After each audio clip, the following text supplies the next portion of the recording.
Welcome back students. Today we will learn about the refraction of light. आज हम प्रकाश का अपवर्तन के बारे में सीखेंगे। हम जानते हैं कि प्रकाश सरल रेखा में गमन करता प्रतीत होता है। Light seems to travel along straight line path in a transparent medium. Then what happens when light enters from one transparent medium to another? जब प्रकाश एक पारदर्शी माध्यम से दूसरे में प्रवेश करता है तो क्या होता है? क्या यह अब भी सरल रेखा में चलता है या अपनी दिशा बदलता है? Does it still move along a straight line path or change its direction?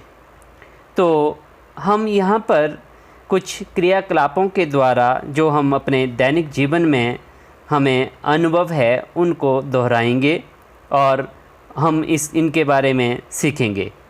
लेकिन पहले हम यहाँ पे कुछ दैनिक क्रियाकलापों के बारे में याद करवाते हैं कि क्या क्या हमें दैनिक जीवन में देखने को मिलता है जो प्रकाश के अपवर्तन से संबंधित होता है। Let us do some activities. कांच की सिल्ली या ग्लास स्लैब को किसी मुद्रित सामग्री प्रिंटेड मटेरियल पर रखेंगे तो उसके ऊपर से देखने पर अक्षर उठे हुए प्रतीत होते हैं। When glass slab placed over some printed matter, the latter appears raised when viewed through glass slab. तो एक तो आपको यहाँ चित्र में भी दिखाई दे रहा है कि कैसे वो अक्षर ऊपर उठे हुए दिखाई दे रहे हैं। दूसरा है पानी से भरे टैंक या पोखर की तली उठी हुई प्रतीत होती है। The bottom of a tank और a pond containing water appears to be raised. ये आप नदी के पास जब जाते हैं या नाले के पास जाते हैं तो पानी का जो किनारा है ऐसा हमें दिखाई देता है कि ज़्यादा गहरा नहीं है, परंतु जब हम उसमें से पैर रखेंगे उस पानी में तो हमें एकदम से पैर हमारा नीचे चला जाता है क्योंकि वह गहरा ज़्यादा होता है परंतु दिखाई कम देता है। तो इस चित्र में भी हम देख सकते हैं कि एक आदमी कैसे मछली को देख रहा है तो उसे दिखाई दे रही कि मछली ऊपर है लेकिन वह मछली नीचे होती है। तीसरा है कांच के बर्तन में रखे पानी में किसी पेंसिल को आंशिक रूप से डुबोने से पानी की ऊपरी सतह पर देखने से पेंसिल टेढ़ी प्रतीत होती है। When a pencil partially immersed in water containing glass tumbler appears displaced at the surface of water, तो इस चित्र में भी आपको दिखाई दे रहा है कि कैसे ऊपर से देखने पर साइड से देखने पर पेंसिल जहाँ पानी है और उसका सरफेस से वहाँ पर मुड़ी हुई प्रतीत हो रही है। चौथा है पानी से भरे किसी कांच के बर्तन में रखे नींबू को साइड से देखने पर नींबू का वास्तविक साइज़ जितना होता है वह उससे बड़ा दिखाई देता है। When a lemon kept in water in a glass tumbler appears to be bigger than its actual size. तो ये सब क्यों होता है? क्या जब हम पानी के स्थान पर मिट्टी का तेल का प्रयोग करेंगे क्या तब भी पेंसिल उतनी ही टेढ़ी दिखाई देगी? क्या नींबू का आकार उतना ही बड़ा दिखाई देगा? Does a pencil to be displaced to the same extent and the size of the lemon will disappear the same size when placed in kerosene oil? क्या होगा यदि हम कांच की सिल्ली के स्थान पर प्लास्टिक की सिल्ली का इस्तेमाल करेंगे? क्या अक्षर उतने ही उठे प्रतीत होंगे? What will happen when we will use plastic slab in place of glass slab? तो क्या होगा? तो हम ये देख सकते हैं किस वजह से होता होगा। तो पहले हम थोड़ा सा समझते हैं What is refraction of light? तो प्रकाश का अपवर्तन क्या होता है? प्रकाश का अपवर्तन जानने से पहले हमें कुछ जो ज़रूरी चीज़ें हैं अपवर्तन के लिए वो हमें समझनी होगी।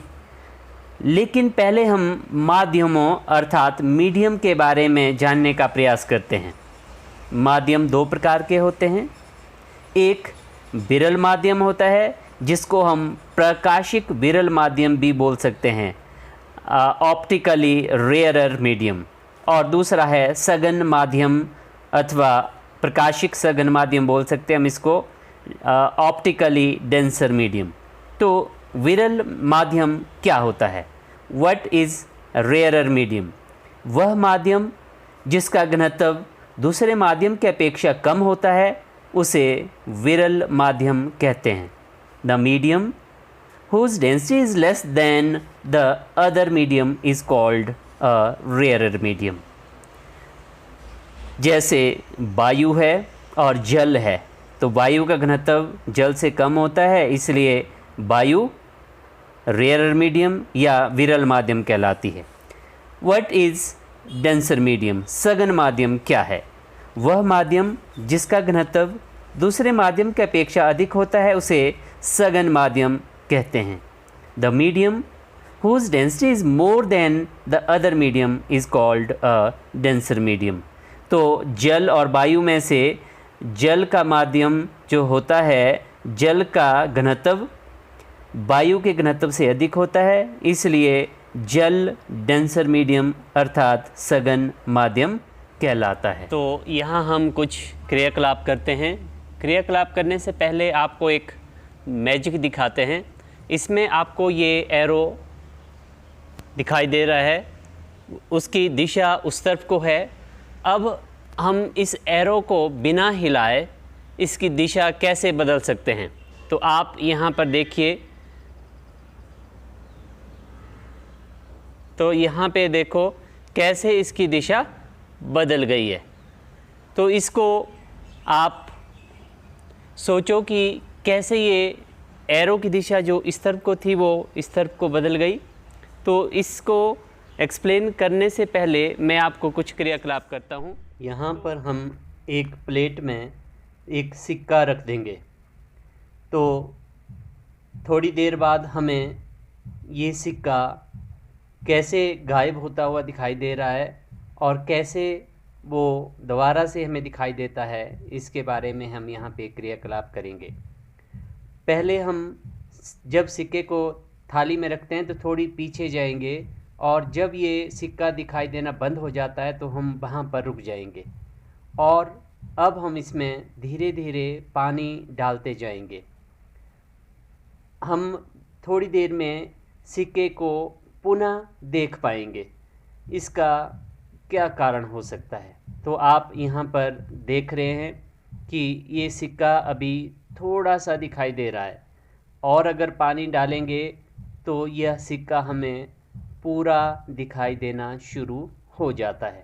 यहाँ पर हमने जितने भी क्रियाकलाप किए, जैसे जो हमने एक एरो बनाया था वो गिलास में से कैसे दिशा बदल गया, और ये जो टब में हमने सिक्का रखा था तो कैसे वो पहले गायब हो गया और थोड़ी देर बाद वो दिखाई देना शुरू हो जाता है, या जो तालाब है उसकी जो तली है वो ऊपर उठी हुई कैसे प्रतीत होती है, गिलास में रखी पेंसिल कैसे मुड़ी हुई प्रतीत होती है, या लिखी हुई सामग्री के ऊपर कांच का स्लैब रखने से वो लिखा हुआ ऊपर उठा हुआ कैसे प्रतीत होता है।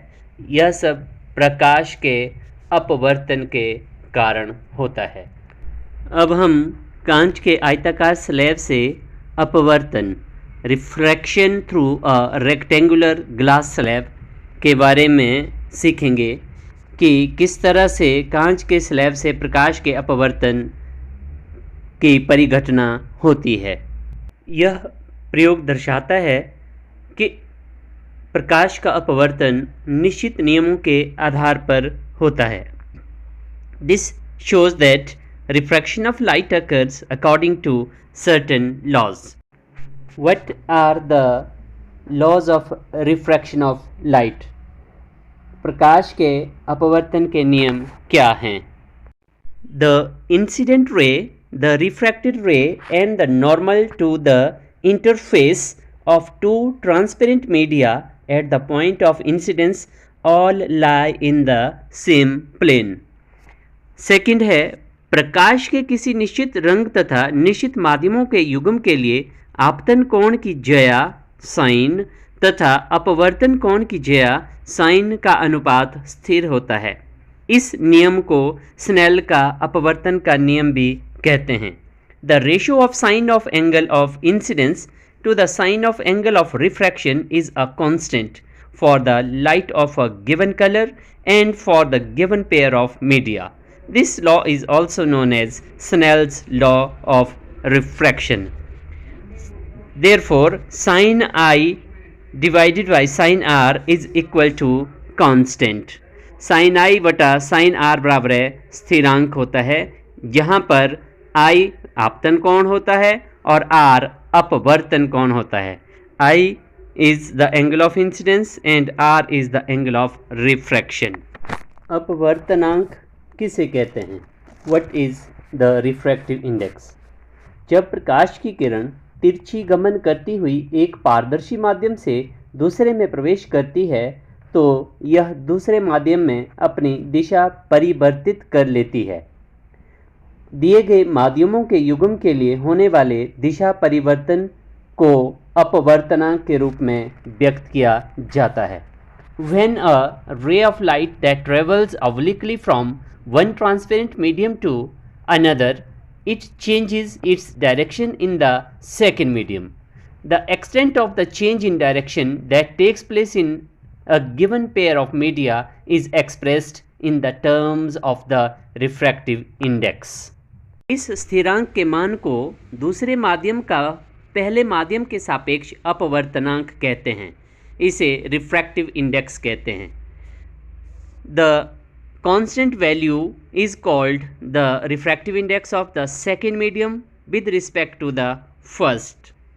जैसा कि हम जानते हैं कि निर्वात में इन वैक्यूम प्रकाश की चाल 3 × 10⁸ मीटर प्रति सेकंड होती है और यह प्रकाश जब किसी दूसरे माध्यम में प्रवेश करता है तो या तो यह अविलंब की ओर मुड़ता है या अविलंब से परे मुड़ जाता है। अविलंब की ओर तब मुड़ेगा जब प्रकाश विरल माध्यम से सघन माध्यम में प्रवेश करता है और यह किरण अविलंब से परे तब मुड़ेगी जब प्रकाश सघन माध्यम से विरल माध्यम में प्रवेश करेगा।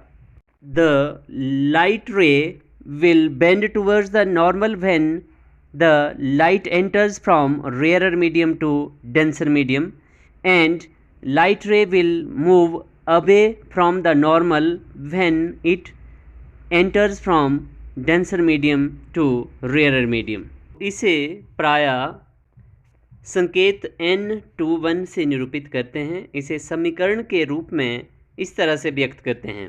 n21 इज इक्वल टू माध्यम 1 में प्रकाश की चाल बटा माध्यम 2 में प्रकाश की चाल बराबर है v1 बटा v2। इस माध्यम 1 का माध्यम 2 के अपेक्ष अपवर्तनांक n12 से निरूपित करते हैं। इसे व्यक्त किया जाता है n12 बराबर है माध्यम 2 में प्रकाश की चाल बटा माध्यम 1 में प्रकाश की चाल बराबर है v2 बटा v1। तो यदि माध्यम 1 निर्वात वैक्यूम है या वायु है तब माध्यम 2 का अपवर्तनांक निर्वात के सापेक्ष माना जाता है। यह माध्यम का निरपेक्ष अपवर्तनांक कहलाता है। यदि वायु में प्रकाश की चाल c है तथा माध्यम में प्रकाश की चाल v है तब माध्यम का अपवर्तनांक nm होगा। nm इज इक्वल टू वायु में प्रकाश की चाल बटा माध्यम में प्रकाश की चाल is equal to c divided by v।